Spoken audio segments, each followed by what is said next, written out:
Hello, welcome to Aakash education. और हम आज करेंगे चैप्टर 2 का पार्ट 2 जो है इम्पोर्टेंट नोट्स। आगे देखते हैं important of pH in everyday in life. हमारे एवरीडे लाइफ में जो पीएच पेपर होता है बहुत अहम भूमिका निभाता है। Our body work within the pH range of 7.0 plus 7.8। जो हमारी बॉडी काम करती है इसमें, मतलब कोई भी अगर ऑर्गेनाइज्म होगा उसको मीडियम में रहना ही पसंद होता है। Living organism can survive only a narrow range of pH range.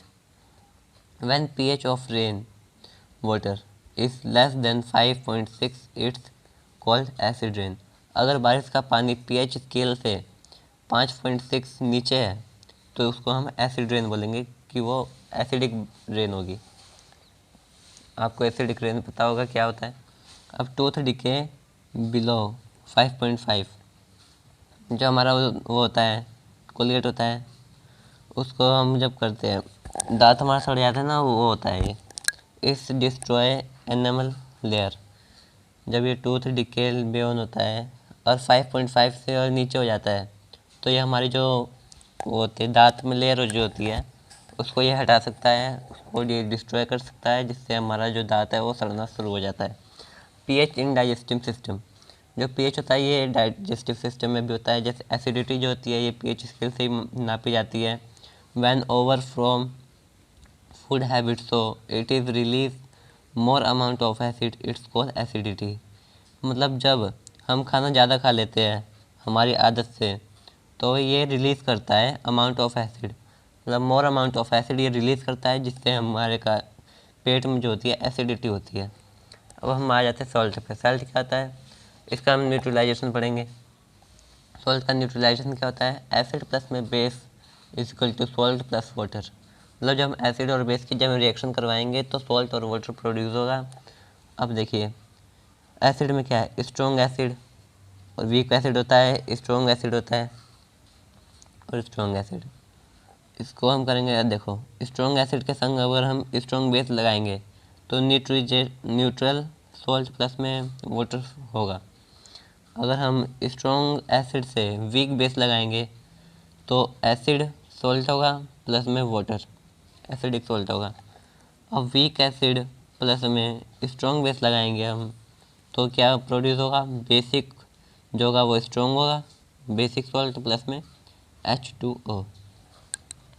अब देखिए आगे का हमारा लास्ट पॉइंट है ये। इसमें क्या है, 5 सॉल्ट बी स्टडी। हमको 5 तरीके के सॉल्ट आगे पढ़ने हैं। सॉल्ट क्या है, एक होता है common salt NaCl, sodium chloride होता है जो हमारे घर में खाने में मतलब स्वाद के लिए होता है।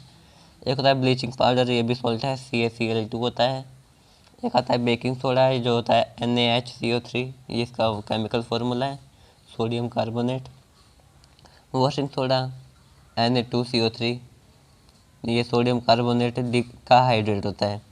एक pop sound, plaster of Paris POP, plaster of Paris हम पढ़ेंगे जो CaSO4 और इंटू में 1/2 H2O होता है, कैल्शियम सल्फेट हाइड्राइड। इंडिकेटर क्या होता है, those chemical substance which help to detect of other chemical. मतलब इंडिकेटर वो होते हैं जिससे हमको पता चलता है कि कौन सा जो सब्सटेंस है वो किस नेचर का है, जैसे लिटमस पेपर सॉल्यूशन आपको पता है।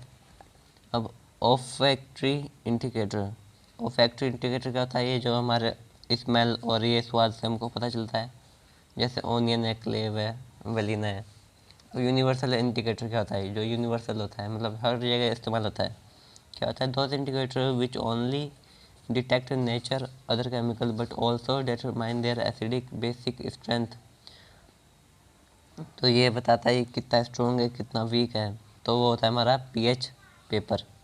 तो पीएच पेपर होता है, इसमें देखिए पीएच पेपर में ये होता है, ये नॉर्मल होता है, ये वाटर का होता है 7 पीएच पेपर। हम इसके जितना ही इधर जाएंगे उतना ही आपका एसिड आएगा, हार्ड होता जाएगा, और हम जितना ही इसका इधर जाएंगे उतना ही ये बेसिक हार्ड होता जाएगा। तो आप कर लेना। अब आ रहा है इंडिकेटर। इंडिकेटर क्या होता है, लिटमस पेपर होता है, टर्मरिक होता है और फिनोथोलिन होता है और मेथाइल ऑरेंज होता है। अब देखो एसिड है मतलब लिटमस है, लिटमस एसिड में क्या कर देगा, रेड कर देगा, और बेसिक में ब्लू कर देगा। लिटमस ब्लू एसिड में रेड हो जाएगा, बेस में ब्लू ही रहेगा। टर्मरिक नो चेंज, और एसिड में मतलब बेस में रेड हो जाएगा।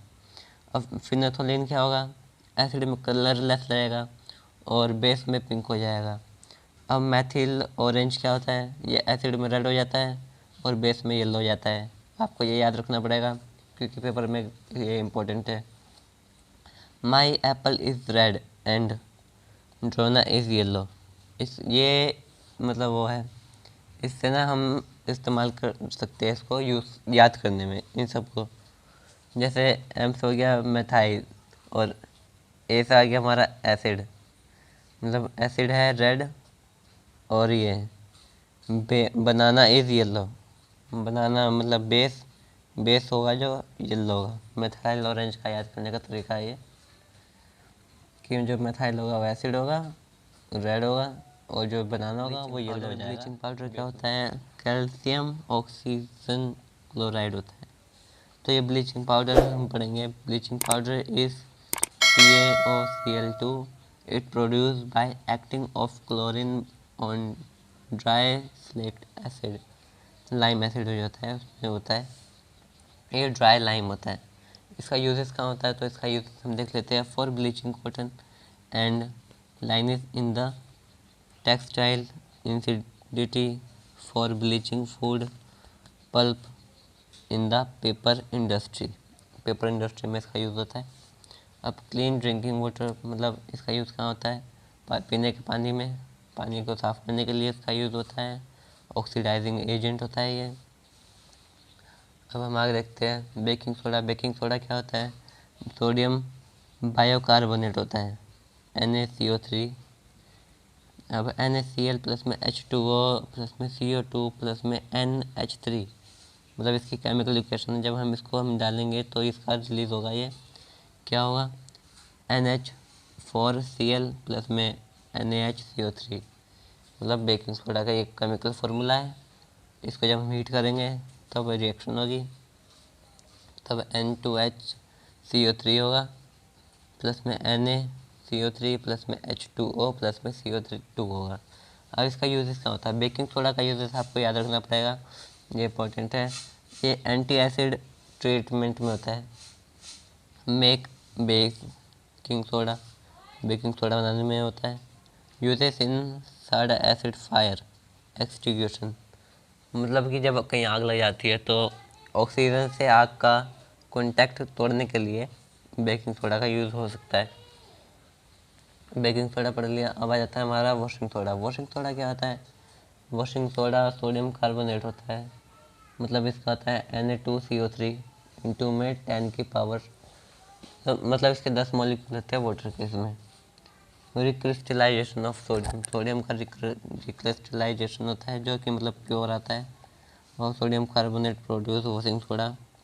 Uses in glass powder paper industry, ये कहाँ कांच बनाने के काम आता है और पेपर इंडस्ट्री में काम आता है। Make borax remove permanent hardness of water, मतलब जो पानी की होती है उस हार्डनेस को तोड़ने में काम आता है, तो इसका भी यूजेस इंपॉर्टेंट है।